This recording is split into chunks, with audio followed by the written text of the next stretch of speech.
Disneyland Paris is preparing one of the most important happenings to come from the resort, second only to its opening in 1992 and the opening of the Walt Disney Studios Park in 2002. This major change will come in the shape of Disney Adventure World. Much more than just the renaming of the second gate, but closer even to a complete relaunching of the park, and to some degree the whole resort. It's been a long journey from the day the Walt Disney Company announced that their weakest park would be undergoing a very large expansion and transformation. But since then, a lot has changed, both when it comes to what was announced and what wasn't. Today, I invite you to explore Disney Adventure World, the project to reshape a theme park troubled from the beginning, as we go through all the changes, new rides, lands, and when they're all set to open.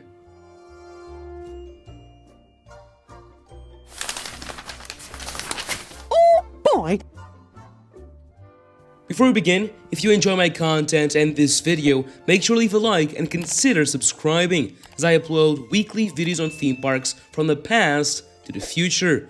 If you want to go the extra mile, consider becoming a channel member. You can find me over at Twitter, Instagram, Threads, and in the Discord community. Links are in the description.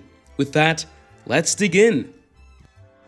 Very well then, let us begin the same way one does when coming into the park, through the entrance. Front lawn has always been one of the better areas of the park. It will remain as is, with some small changes made to erase the Walt Disney Studios Park name. These that can be seen on the facade of Studio One and the Yearfell Tower. While the park will completely change its overarching theme from the behind the scenes of movie productions to inviting you through the screen and into many iconic movie worlds, filmmaking in Hollywood will still play an important role, starting with this area, which will be named the Disney Studios. Just like the many films we all know and love, we begin our journey in the studios where they're produced. The architecture, reminiscent of the old Hyperion Studios where films like Snow White and the Seven Dwarfs were made, is now a contemporary land, aimed to represent all the movie studios under Disney's belt. When a movie production comes to an end, comes its big premiere, and so we move into Studio One, or as it is now called, World Premiere. Inside, there have been a lot of changes. These that are currently happening that will completely change the whole atmosphere inside the large soundstage. Now, as you leave the film studios, World Premiere takes you to Hollywood at night, where we are the stars celebrating a major movie premiere. When coming into the soundstage, guests now pass under a massive facade recreating the iconic old animation building in the Burbank Studios. This that will feature countless windows showing many different offices and rooms inside, each with different nods to animation, music, and others. Seeing this is the exit and entrance into the front lot, a large The Disney Studios sign is placed on top of the doors.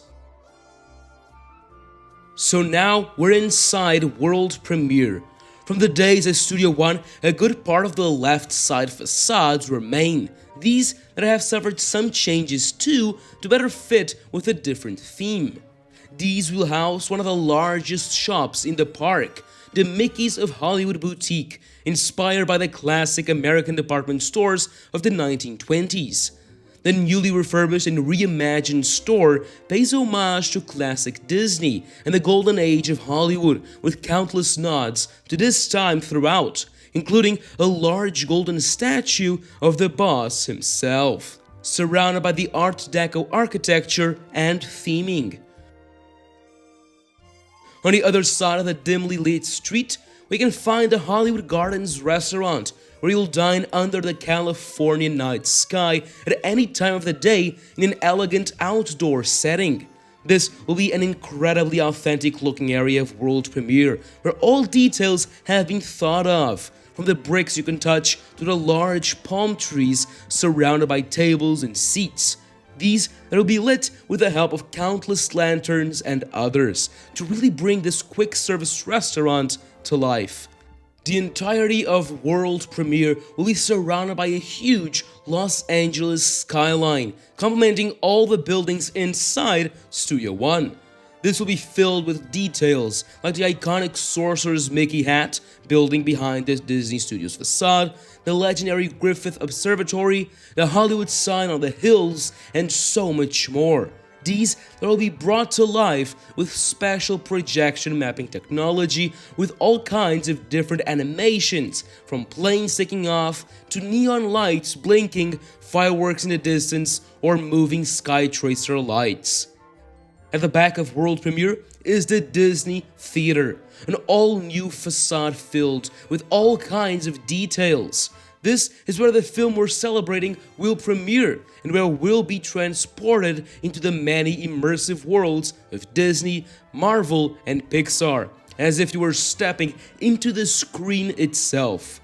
World premiere is set to open in spring 2025.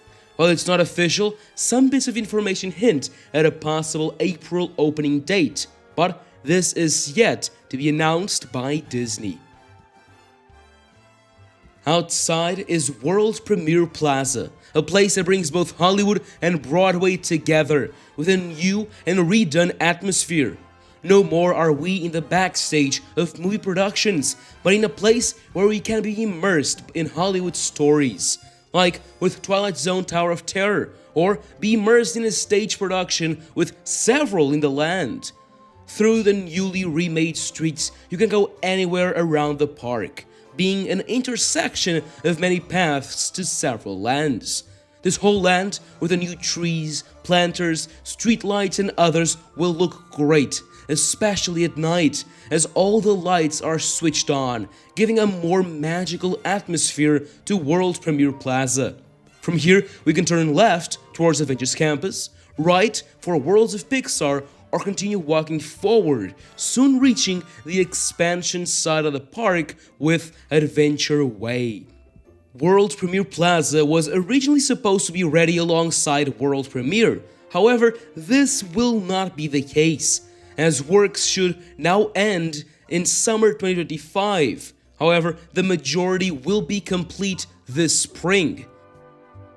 Now, part of the park is somewhat inspired by the Paris World's Fair, with its stunning Art Nouveau architecture and style. This that can be seen the moment you step foot into the large street, with the popcorn light-filled archways that accompany you as you walk down towards the lake. However, there's a lot to be seen before that.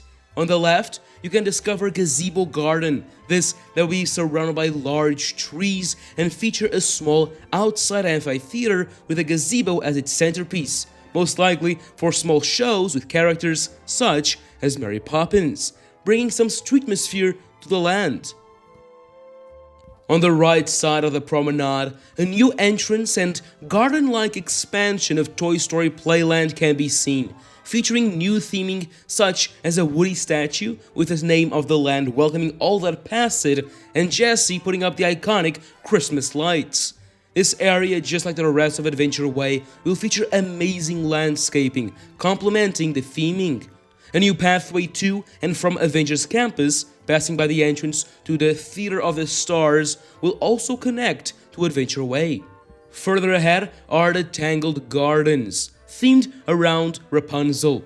The larger of the three gardens will feature a small pond, and in it a floating boat with Flynn and Rapunzel recreating the iconic lantern scene from the film, and the first new attraction of the expansion, a spinner ride where we all can jump into a boat and spin around, joining the two characters in recreating the famous scene with the help of the many lanterns shining above the riders. While in its core, Rapunzel's Tangled Spin is a very simple ride similar to others such as the Teacups. It's theming both inside with all the beautiful boats and lanterns, and out, carrying on the Art Nouveau style, will be quite unique and special.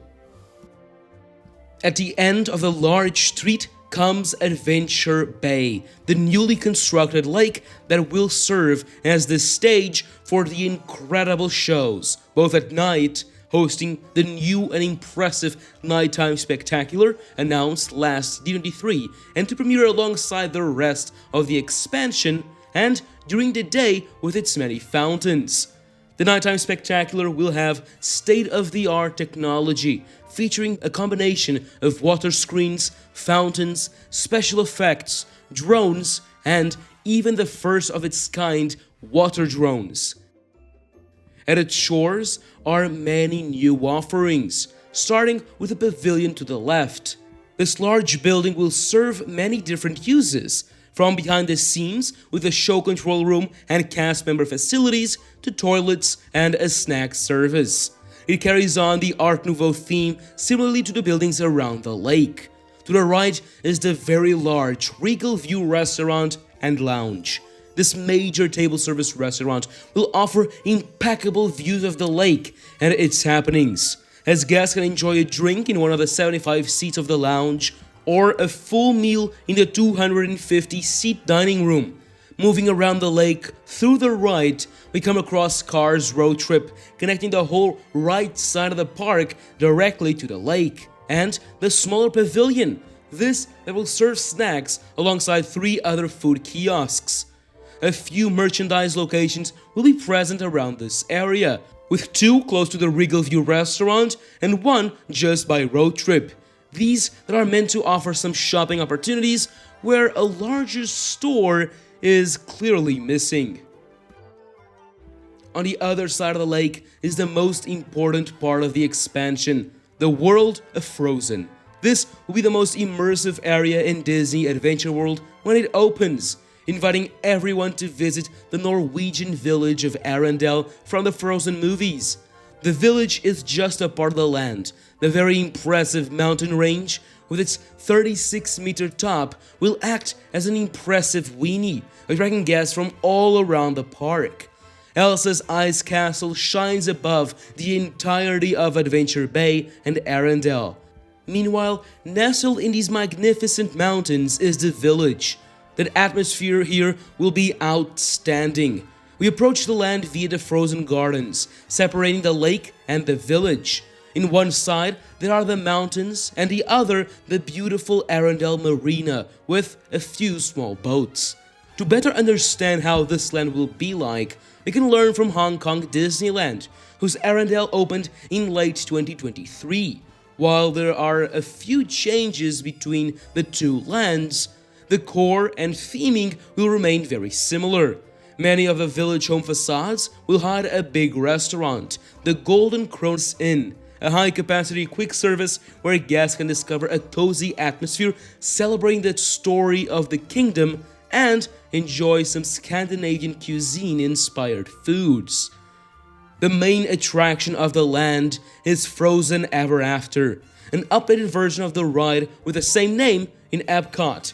This version is longer, has much larger capacity, new completely physical animatronics, an updated ride system, larger and more thrilling drops, and more. But at its core, it still has the same storyline and scenes. The ride will be, however, a near clone of Hong Kong's, as they were developed to be built on both parks at the same time. World of Frozen will also feature a large store with the name TikTok Toys and Collectibles, selling all kinds of Frozen products and merchandise, and a large meet and greet location accessible through the side of the Arendelle Castle, making guests feel as if they were inside the halls and rooms of the castle itself, meeting none other than the sisters and other Frozen characters. Well then, before going to the newly announced land, when is all of this opening? Last summer, during D23 Expo, Disney announced that Disney Adventure World would open with Adventure Bay, Adventure Way, and Frozen in 2026. Not much else was said regarding their opening dates. However, unofficial information gives us a better understanding at this stage of construction. especially in World of Frozen. Magic Focus, an insider, reveals that crews are meant to deliver the site this summer, after which Imagineering is set to start the testing and adjustment phase. Once this is complete, cast members across all different kinds of roles go through training, not only on the rides, but also in all the restaurants, merch, and food kiosks, backstage areas, and more. With training complete, the first soft openings, cast member and press previews, and others may commence, with adjustments following. Several months pass between the end of construction and the actual opening of a theme park or land, and this will be especially important due to the sheer size of this expansion. With all that, it's possible that the first soft openings begin this year still, in late 2025, with an official opening looking more and more likely to be scheduled for spring 2026. This wouldn't be unheard of, as Tower of Terror began soft openings in December 2007 and only officially opened in April 2008. Of course, this is a combination of concrete information, rumors, and speculation, so wait for an actual announcement from Disney before making any decisions. Now, after everything is open, guests ride Frozen Ever After and watch the nighttime spectacular, a new land is set to appear on the left side of the lake, the Pride Lands. Inspired by the African savanna and iconic locations from the classic Disney animation movie, this new area immerses guests in what is one of Disney's most iconic films, with its new and completely unique attraction, blending a thrilling water experience with state-of-the-art audio animatronic technology. We see that there will be two paths into and from the land coming from Adventure Bay, connecting it to the rest of the park. The very large mountain with Pride Rock on top will lure guests inside, acting as a weenie. All throughout the land, incredible views of Pride Rock and all the spectacular mountains can be seen, and close to the ground, lots of greenery and large rocks are reminiscent of Peter Pan areas from Fantasy Springs. It looks like a similar style will be found here to help bring the animated world into the real world. Other recognizable locations from the movie are also present, with Rafiki's home tree. Behind the mountain and Pride Rock lies what is truly a massive show building, especially compared to Frozen Ever After, whose building isn't particularly small either. This is where most of the ride will take place, similarly to other Disney attractions around the world. But with that size, I think we can expect a little more to be discovered inside. Perhaps a restaurant similarly to Captain Jack's over in Pirates of the Caribbean, or a larger store. In fact, we see many entrances throughout, so I don't think we know the full story just yet. Outside, several buildings, small structures, and others can be seen throughout the land. These appear to be for dining, shopping, and meet and greet locations. Disney hasn't shared any first looks at concept arts for what will be found inside the huge show building, but some photos give us an idea of the style to be used, with what appears to be blacklight sets to be mixed with animatronics, screens, and other effects. This ride could easily become a staple attraction at the resort, with the incredible IP that is the Lion King behind it. If you still don't understand why Disney scrapped the smaller scale Galaxy's Edge land for Simba, make sure to watch this video. So, when is it opening? Well, things aren't looking so good. Budget concerns and discussions between Disneyland Paris and the Walt Disney Company have reportedly delayed development, that being the reason why no construction permits have been filed just yet. However, when this is decided upon, construction could move swiftly. That said, the gates to Pride Rock could open in 2029, taking into consideration the construction permits, actual construction and testing, but this could take even longer, especially if development continues to be delayed by the Walt Disney Company. Until then, there's a lot to be excited about, starting as soon as just a couple of months from now, with the new World Premiere and World Premiere Plaza. Now I ask you, what do you want to do first when Disney Adventure World is complete? Let me know down below. And now, as always, thank you for watching, and that's a wrap.